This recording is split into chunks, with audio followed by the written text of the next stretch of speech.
ایک سوال آیا ہے کہ روزے کی نیت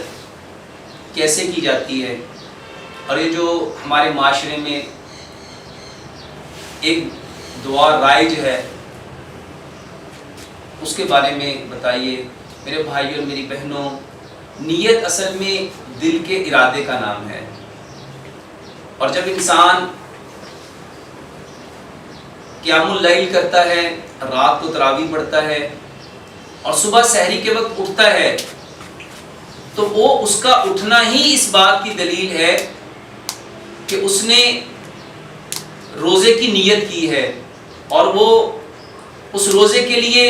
اس کا صبح سحری کھانا، سحری کے وقت اٹھنا، یہ ساری چیزیں اس بات کی دلیل ہے کہ وہ روزہ رکھنا چاہتا ہے۔ اور میرے بھائیوں، یہ جو زبان کے ساتھ ہم روزے کی نیت کرتے ہیں، جو ہم زبان کے ساتھ کرتے ہیں وہ نیت تو نہیں رہے گی، کیونکہ نیت تو دل کے ارادے کا نام ہے۔ تو میرے بھائیوں، یہ جو ہم ارادہ کرتے ہیں، ارادہ من میں ہوتا ہے، دل میں ہوتا ہے، اس کا زبان سے اظہار کرنا، جب ہم زبان سے اظہار کر لیں گے تو پھر وہ نیت نہیں رہے گا۔ میرے بھائیوں اور میری بہنوں،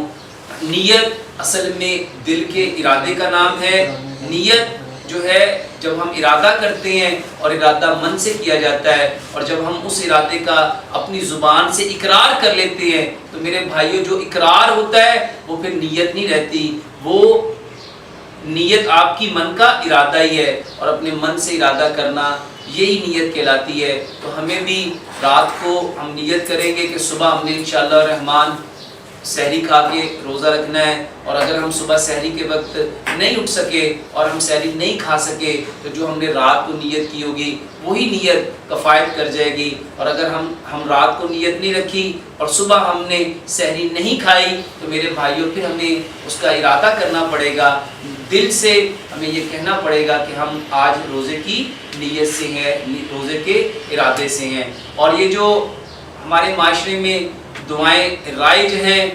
تو ہمیں پیارے پیغمبر جناب محمد صلی اللہ علیہ وآلہ وسلم نے مکمل دین دیا ہے، تو ہمیں اگر دعا پڑھنی بھی ہے تو ہمیں ان دعاؤں کا اہتمام کرنا چاہیے جو پیارے پیغمبر جناب محمد صلی اللہ علیہ وآلہ وسلم پڑھا کرتے تھے، اور ہر اس بات سے، ہر اس بول سے، ہر اس کلمات سے اجتناب کرنا چاہیے، بچنا چاہیے جو پیارے پیغمبر جناب محمد صلی اللہ علیہ وآلہ وسلم نہیں پڑھا کرتے تھے۔ اللہ سے ہم دعا کرتے ہیں اللہ سبحانہ وتعالی ہمیں بھی 100% پیارے پیغمبر جناب محمد صلی اللہ علیہ وآلہ وسلم کی تعلیمات کو سمجھنے کی، سمجھ کے عمل کرنے کی، اور عمل کر کے اس پہ پیغام کو ساری کائنات کے انسانوں تک پہنچانے کی توفیق عطا فرمائے۔ وما علینا الا البلاغ۔